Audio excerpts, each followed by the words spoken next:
ఒక మనిషి గాయపడి రక్తపు మడుగులో పడి ఉన్నారు. అతని పరిస్థితి చాలా దారుణంగా ఉంది. ఆయనను చూసిన వారు ఎవరు? సహాయం చేసిన వారు ఎవరు? ఒక సాంప్రదాయ తెలుగువారి గ్రామంలో ఈ సంఘటన జరిగింది. ఒక సత్యాన్వేషి ఆవు బండితో వెళ్తున్నారు. ఎరిగి దారి మధ్యలో అతను తన దారిలో ఉన్నప్పుడు ఒక రక్తపు మడుగులో పడి ఉన్న మనిషిని చూశారు. అతని బట్టలు చించివేయబడ్డాయి, గాయాలు తీవ్రమున్నవి. అతను చాలా బాధలో ఉన్నారు. అతని పరిస్థితి చూసి ఎవరికైనా దయ కలగాల్సిందే.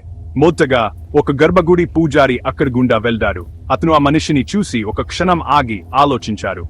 కాని అతడు ఆగి ఒక క్షణం చూశారు, కాని వెనక్కి తిరిగి నడిచారు. అతను ఆ మనిషికి సహాయం చేయకుండా వెళ్లిపోయారు.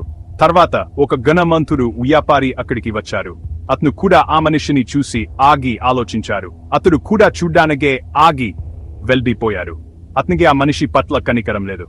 ఆ సమరాస్కుడు ఆగి ఆ మనిషిని జాగ్రత్తగా లేపారు. అతను ఆ మనిషిని తన భుజాలపై ఎత్తుకుని అతని గాయాలను పరిశీలించారు. తన సంచిలో ఉన్న బట్టతో అతని గాయాలను కట్టారు. అతను ఆ మనిషికి అవసరమైన అన్ని సహాయాన్ని అందించారు.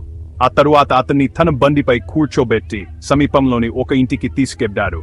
ఆ ఇంటి యజమానితో మాట్లాడుతూ అతని చికి కోసం డబ్బు ఇచ్చి అతన్ని బాగా చూసుకోవాలని చెప్పారు.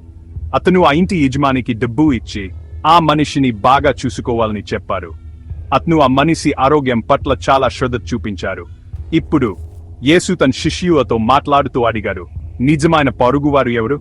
మన హృదయంలో ప్రేమ ఉంటే మనం సహాయం చేయకుండా ఉండలేం. మనం ఎప్పుడూ ఇతరులకు సహాయం చేయడానికి సిద్ధంగా ఉండాలి. ఏకత్ మీ హృదయాన్ని తాకిందా? ఇక మనకు నిజమైన ప్రేమ మరియు సహాయం యొక్క విలువను గుర్తు చేస్తుంది. మరొకరిని సాయం చేయడాన్ని మొదలు పెట్టండి. ఈ వీడియోని పంచుకోండి. మనమందరం కలిసి ఈ ప్రపంచాన్ని మంచి స్పలంగా మారచ్చు.